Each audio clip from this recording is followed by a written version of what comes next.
구독과 좋아요 부탁드리면서 오늘의 간증 시작하겠습니다. 윤부땡님의 묵상 간증입니다. 의심 많은 내게 찾아오신 예수님. 저는 초등학교 때 친구들과 함께 먹고 놀기 위해 주일학교에 다녔습니다. 오늘 부활의 주님을 만나기 전에 제자들처럼 하나님을 믿기만 하면 무엇이든 다 들어주시는 줄 알았죠.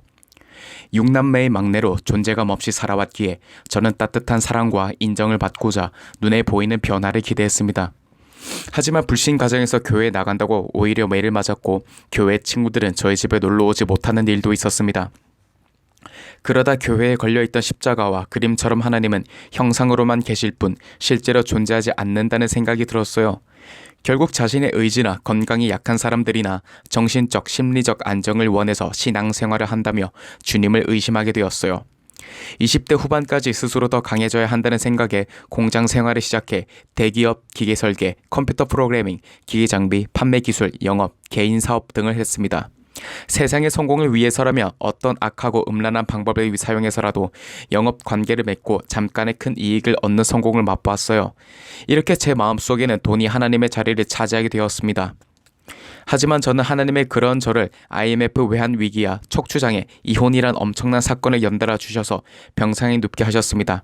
당시 아버지도 알 수 없는 병으로 몸져 누이셨는데 온갖 구슬에도 낫지 않으셨어요.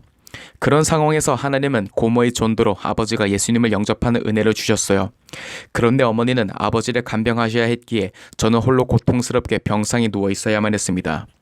둘째 누님과 큰형수님이 건네준 성경책을 읽으면서도 전에 치료될 수 없는 척추장애로 죽음만을 생각했어요. 그렇게 성경을 읽던 어느 날 말씀으로 제 마음에 찾아오신 예수님을 만나고는 제자들이 놀라고 무서워한 것처럼 제게도 두렵고 떨리는 마음이 일어났습니다. 예수님은 누워있는 저에게 내가 지금 너와 함께 아프고 괴롭단다. 너는 혼자가 아니야. 내가 항상 너와 함께 하겠다라는 위로와 평강의 마음을 주셨습니다. 그렇게 예수님을 경험했음에도 주께서 날 구원하시고자 병상에서 일으키시고 깨어진 가정을 다시 살리신 것이 제 힘으로 된 것이라고 착각했습니다. 이런 제가 말씀 묵상을 하며 다시 말씀으로 예수님을 인격적으로 만나고 있습니다. 하나님은 보잘것없는 저를 믿음의 공동체의 소그룹 리더로 세워주셔서 공동체를 통해 사랑과 인정을 받는 은혜를 베풀어 주셨습니다. 이제는 예수님의 손과 발의 십자가 못자국처럼 제게도 척추염의 흔적인 구부정한 허리와 세상 성공을 향한 욕심, 그리고 재혼 가정의 이야기를 공동체에서 겸손히 고백하고자 합니다. 날마다 말씀으로 제게 찾아오시는 평강의 하나님을 기쁘게 전하는 그리스도인으로 살아가길 간절히 기도합니다.